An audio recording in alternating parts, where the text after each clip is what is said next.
Welcome to Machine Minds, where technology and humanity meet.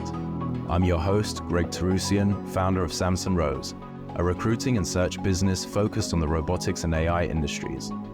The Machine Minds show is where we dive deep into the intricate world of robotics and artificial intelligence.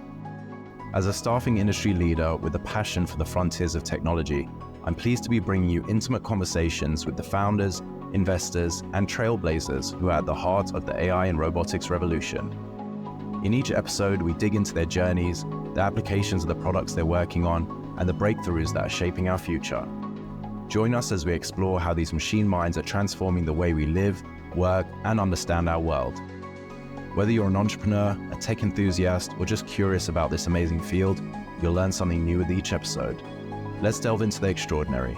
Let's delve into Machine Minds.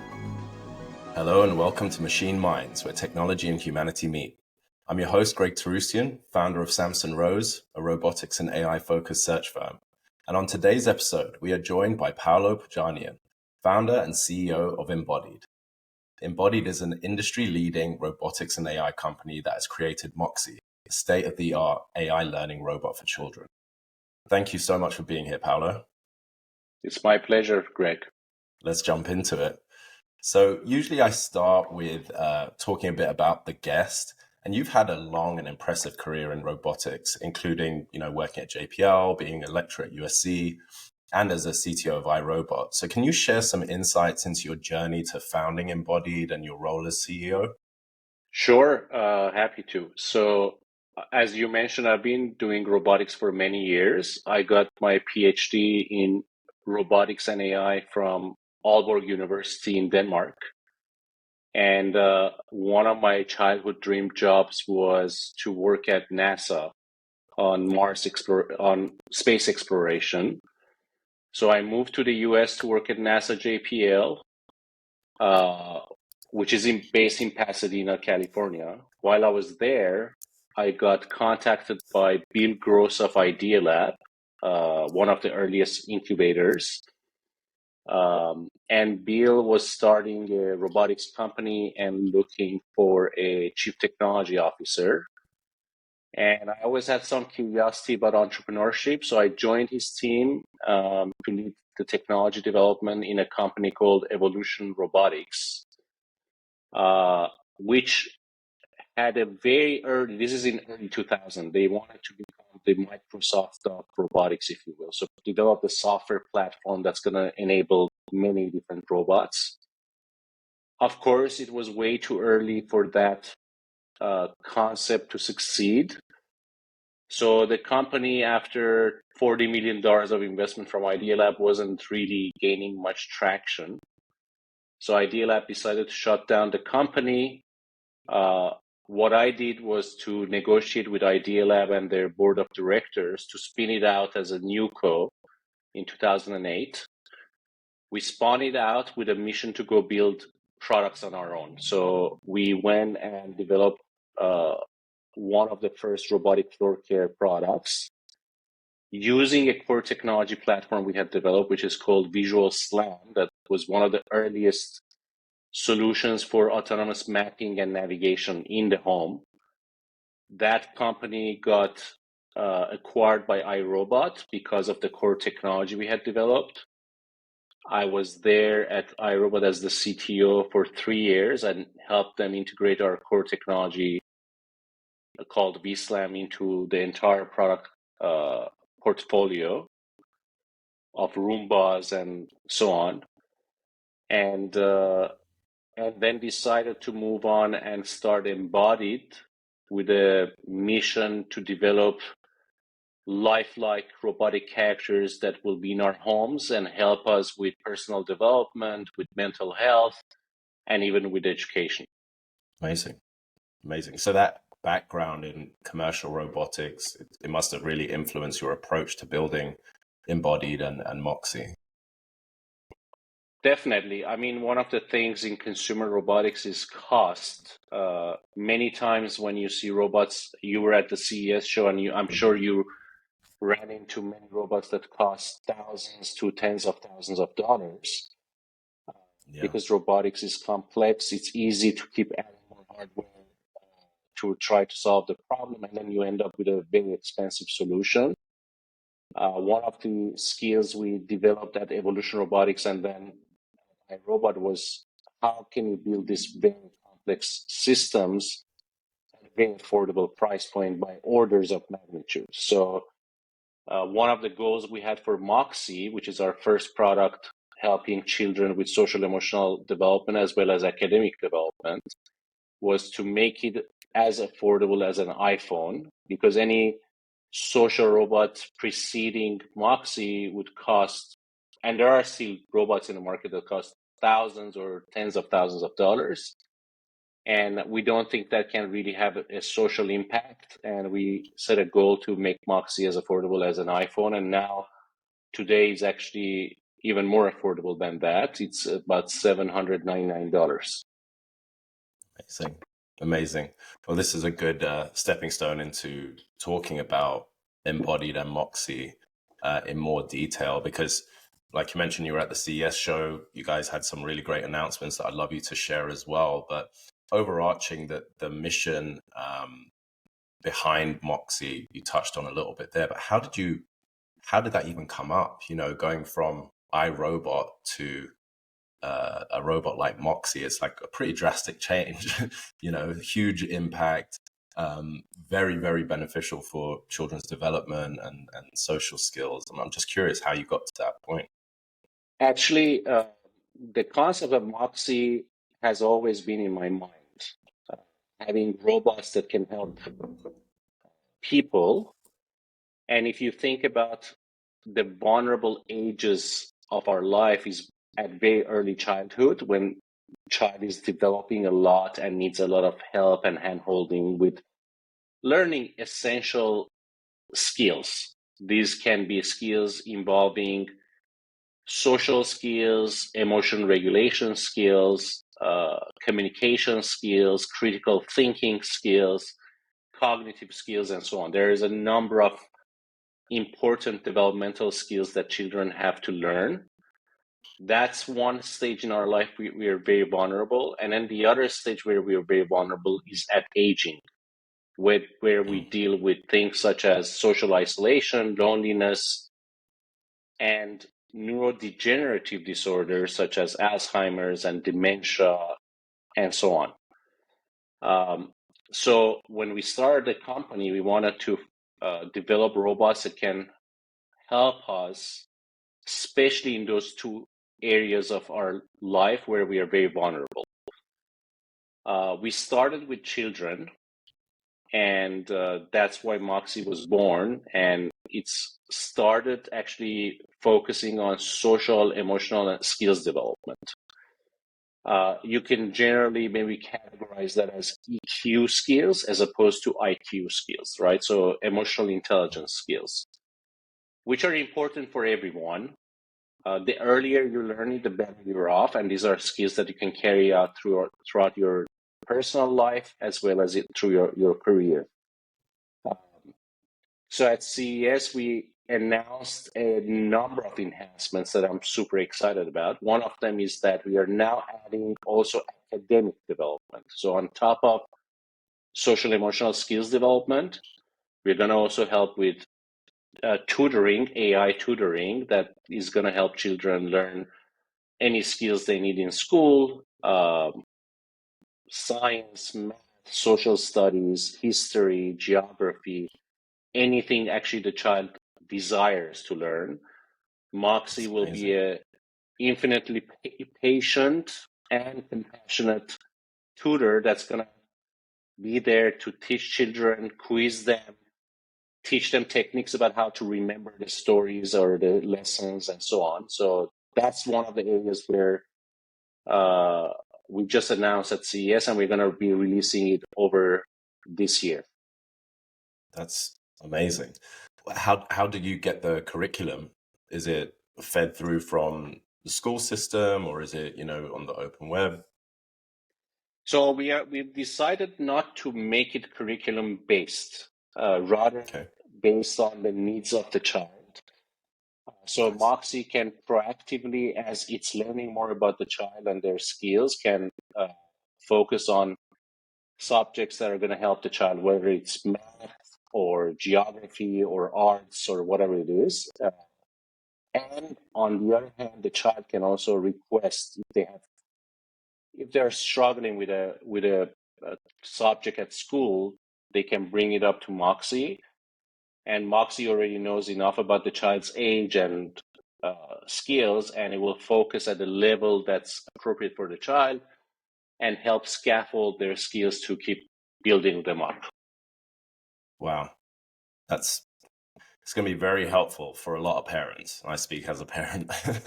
And the age range is 5 to 10 ideally, but you can use it with younger children and older children.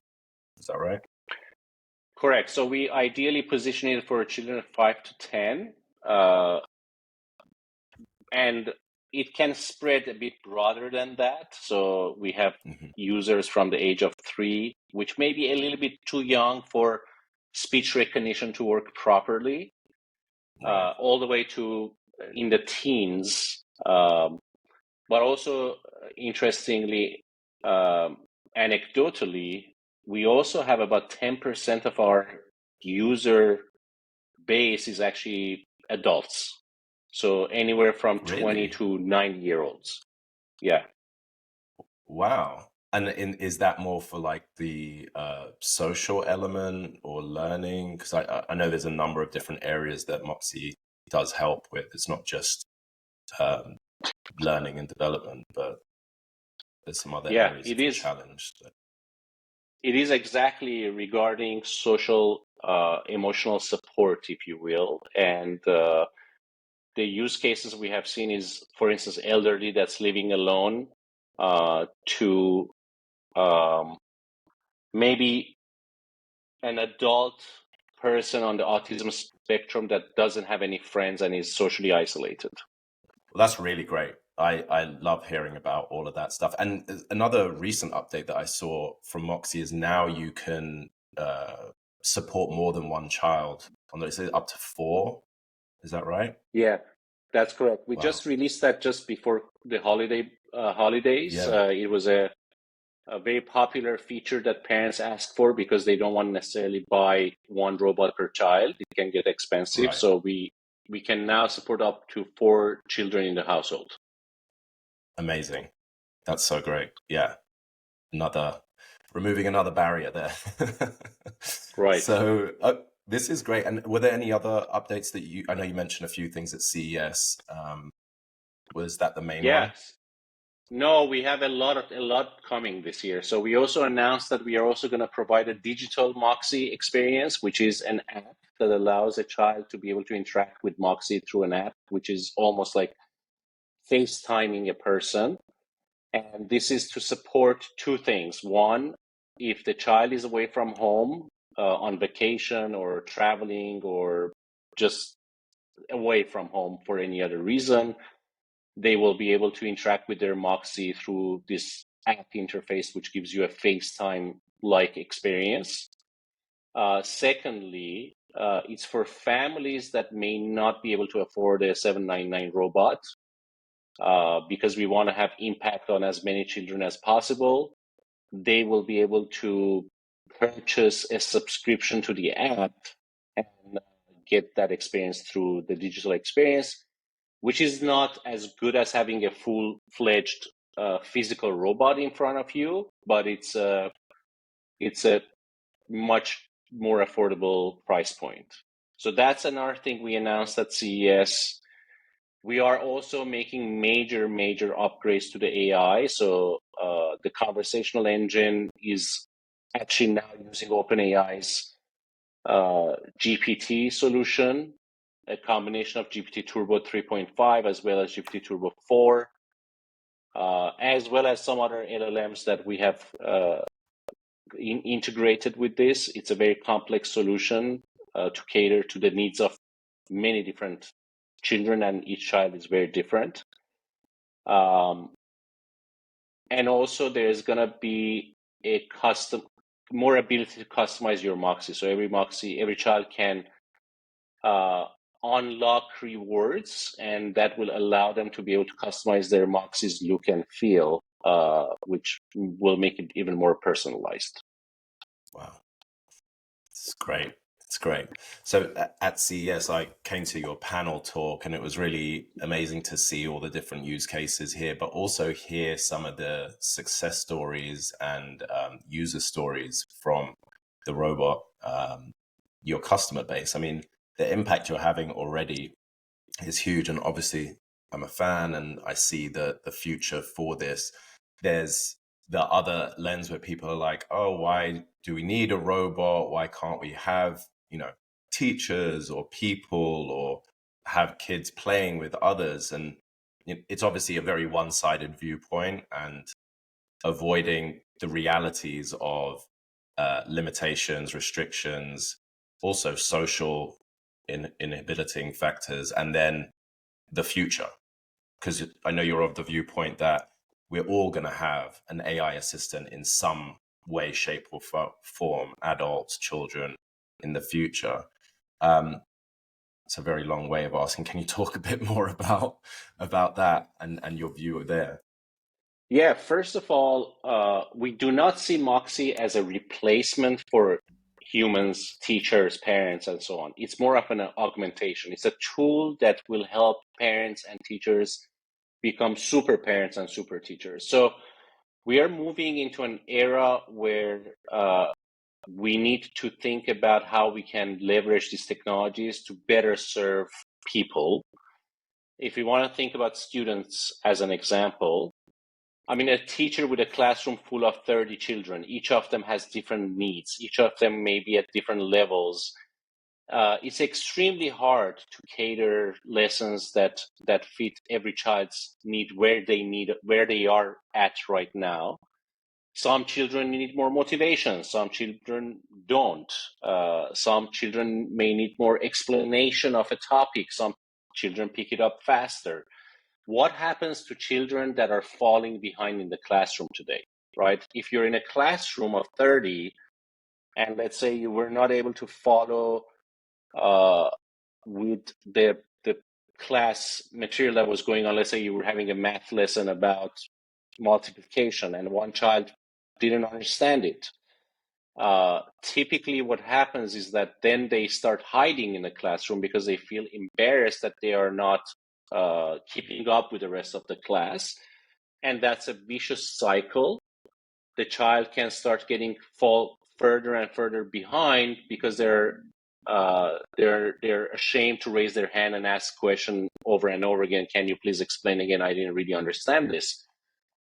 So imagine if you have a Moxie that understands that and then has infinite patience and can answer the question 100 times over without losing any patience, with compassion, and then on top of that, making it fun for the child. Find the angle by which the child actually understands the lesson better and bring them up to speed with the rest of the class. So our education system hasn't changed since the Industrial Revolution. With AI technologies today, you can make teachers super teachers so they can have individualized lessons for each single student in a class of 30, let's say. That has not been possible to date. So this is the power of what we can do. The same thing with parenting at home. We do not endorse nor desire to have parents be less hands-on. We actually encourage them to be hands-on, but sometimes you deal with difficult situations. And as you're a parent, I'm a parent as well. My son is now 24, so maybe I'm past the critical zone. But none of us was handed a manual when we got our child. We had to learn it on the fly. Yeah. Maybe ask our parents about advice and all these things, especially if you're dealing with difficult situations. Moxie actually employs a lot of the best evidence-based practices from child development and therapy to help children. Many times we see parents learning from Moxie and using those techniques with their child as well, which is very powerful. So it's enhancing parenting, and it's not to have lazy parenting or detach the child from the parent. No, it's creating a safe and non-judgmental space where the child can explore emotions that are difficult and which allows them to learn and develop strategies about how to cope with these difficult emotions. And the more you can do that, the more balanced child, well-balanced child you can have, as well as it actually many times what we see is that it encourages the child to open up to their parents and be able to verbalize why they're feeling frustrated, or why do they have anxiety, or why do they not want to go to school, right? And children open up to the Yeah. parents and talk about it, and the parents get more involved in the parenting. Sorry, I'm just smiling through everything that you're saying because it's just so powerful. I mean, obviously there's the naysayers and the people that look at it in a negative light, but the use case is very clear. And, not everyone has access to a tutor, a therapist, or a sibling, or even a safe space to talk about emotions or struggles with school and things like that. Some parents work, multiple jobs. If you're a single parent, you have 2 jobs. And obviously everyone has an iPhone, right? There's the barrier to entry here is just being removed. If you're saying, hey, it's the same price as that, this is for your child. This is to assist you as being, the best parent that you can be, or best, support for your child. It's very clear. How does it feel to work on a project that has the potential to shape the future of education and AI use for children, and I guess even parents at this point? It's a daunting task, I have to say, because the technologies required to make Moxie a reality is just super complex, especially when we are trying to do it at a mass market pricing. But it's a very fulfilling job when we hear back from our customers and we see how it's having impact on people's lives. So we are a very mission-oriented team, and despite the challenges, what fuels our passion is what impact we are having on the customers. Love that. And in this role, is there any particular thing that is the most enjoyable for you or most fulfilling? I actually enjoy every part of it, but the part that I enjoy most is building an amazing team of passionate builders that just want to go solve one problem after the next, nurturing the team. That is what I enjoy the most. Love that. You guys have had some, if I'm just thinking back, because obviously I've been aware of Embodied for a while, and, the looking out for Moxie and everything. And you were impacted by a lot of like the supply chain issues and stuff because you were trying like release around COVID, if I remember correctly. And, getting stuff over from abroad was just its own challenge. But your team are very, like you said, committed, and they're there for the mission and waiting it all out. How was that period of time? Was that, can only imagine how stressful it was, but the first product to market in the middle of that, there was some companies that couldn't even get through it. Yeah, no, it's been definitely a lot of curveballs since we started the company. Actually, this year is our 8th year anniversary this week. Oh, So wow. we started the company. Congratulations. Yeah, we started the company in January of 2016. Thank you. It's been a long journey and it's still a long way to go. But when you delve into deep technology, that's usually a commitment for a lifetime, more or less. And it takes a lot of perseverance to overcome. And that's one thing we have. We have grit and perseverance, and have been able to navigate through the difficult times. Yes, during COVID, it was existential threat to the company, but fortunately, working hard and smart, we were able to navigate through it. And I'm thankful for having a team that believes in our mission and is committed to making it become a reality. Amazing. Shifting gears, and that kind of moves nicely into talking about your board seat work and also investments that you do as well. I think it's part of Calibrate. So obviously being an active board member, in addition to this role, and then investing in the hard tech space as well, how do you kind of balance that and different responsibilities, different organizations, being so busy as a CEO?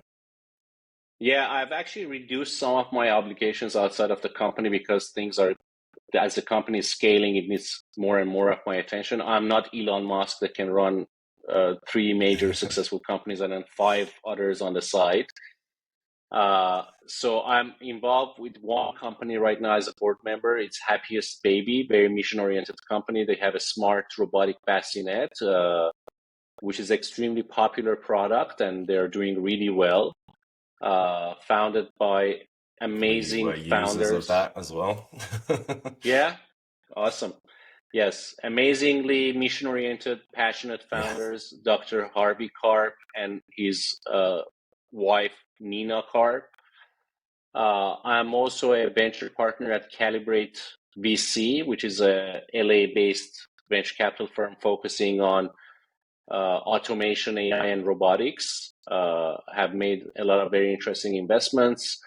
I spend a little bit of my time as mostly as an advisor to them with respect to the technical diligence or sourcing of deals that are in my space. And the reason I'm part of that is because they're amazing people as well. Actually, Calibrate backed my previous company as well as this company, so I've known them for more than 12 years now, I believe. Again, amazing founders, very passionate about what they're doing, helping build the ecosystem around automation, robotics, AI. And the investments they're making is right up my alley, so it's an easy task to support them. That's awesome. Yeah, that is really cool. I love it when founders stay with the investment team that have worked with them over a number of years, because you mentioned before, when you get into deep tech, hard tech, it's a long game, and having the right investment team with you, or even being part of it in an advisory capacity, in an investment capacity, is crucial to the success of these early stage companies, because you've seen a lot of VCs that traditionally might invest in SaaS or something that's a lot quicker to market, not as capital intensive, and then they get impatient or they get burned, or the companies suffer as a result. So having people that are experienced in hardware and know that this is the expertise we need to give in addition to capital, but it's also going to be for the long haul. This isn't going to be a 2-3 year thing. It's so important to the ecosystem. So I love to hear about that. No, it's absolutely correct that when you get into deep tech, definitely having patient investors that are in it for the long run is important. Otherwise, companies and enterprises like ours would not be possible because it takes time. The way I say to my team, that it takes time to change the world. When you're developing groundbreaking technologies, it takes time.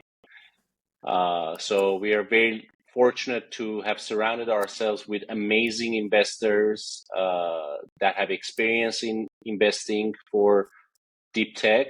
And it's a rare opportunity to work with people as stand-up as they are. Yeah, it's crucial. It is definitely crucial. So before we wrap up, I'd love to get your thoughts on the future of the space. How do you kind of see the current state of the robotics and AI industry as a whole, and what trends are you particularly excited about for the future? Yeah, so let me start by talking about AI companions and robotic AI companions, which is what we are working on primarily, and then I can comment on other parts for my 2 cents worth. So AI companions, or what people call social robots, have been in the making for decades now, right? Many companies have tried and failed. Some companies have spent hundreds of millions of dollars and failed. But the timing is now. What generative AI has brought to the table is solving some decade-long challenges that we have not been able to solve. But with generative AI today, all of a sudden we can create lifelike and believable characters that can truly come across as compassionate, intelligent, helpful, to help address challenges such as social isolation, education, mental health, therapy, friendship, you name it, right? So this is happening. I think this year, 2024, is going to be marked as the year where we see an inflection point and we start seeing adoption of these technologies at scale. The way I would put it is this: 2024 is when a lot of these technologies become real. They get into real hands of real people and having real impact on their lives. We are going to see adoption in the hundreds of thousands of users this year. Next year, I think we will see millions. And the following year, we can get into tens of millions, which is where it becomes mass adopted. So I'm super excited about that because we have been working on this ourselves for at least 8 years. And now it's the time where it's coming to fruition. Perfect. So how do you envision the role of AI in shaping the future of education as a whole? So I think AI has the power to transform education and child development in general in ways that are very hard to predict. As an example, we were talking about the superpower that teachers will have is to personalize the lesson for every individual in the classroom, which they do not have the time to do today, right? So they usually cater to the average or to the top of the class. So everyone else below that level is left behind. But with AI, we can personalize the experience to each individual, right? And imagine if that personalized experience is potentially can carry with the child at home as well with things like Moxie. Moxie could be there to repeat the lesson that was taught in the class in the tone that is appropriate for that particular child. But in addition to that, what the AI has the power to do is to also understand the circumstances that the child may be dealing with that is unique to them. As an example, if they are dealing with divorce at home, Moxie could understand that context and help them develop coping strategies with that, and helping find motivation for them, renewed motivation for them for why they should focus on keeping up with the classroom. So I think it's going to be very unpredictable, but it's going to be super powerful the way it's going to impact us. Amazing. Yeah, so true. It can only be, I mean, there's always negatives to technology, but it can only be positive in these situations. When you put real life scenarios in there, it's like, how else would it be able to help, right? Okay, well, this has been amazing. Thank you so much. I've really been looking forward to this recording for a long time.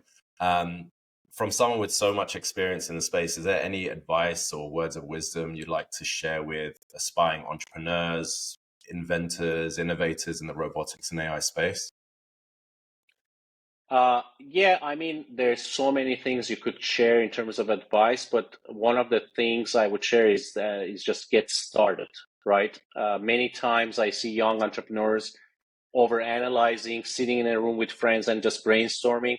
Staying in a room and brainstorming is not going to further you. Just jump in there, start, even though it's not clear exactly what the path looks like. Jump in there, start, get your hands dirty, and you will learn and iterate, right? Adjust as you learn and move on, move forward, and you will find the right path. Thank you so much. Where can everyone find out more about you, Embodied, Moxie, and follow your journey? So moxierobot.com is our website where you can learn more about Moxie. And on LinkedIn, if you look me up, Paolo Pirjanian, I'm posting there about what we do and other things in the field. So those are the two areas. Well, thank you again, Paolo. This has been great. Take care. My pleasure. You too, Claire.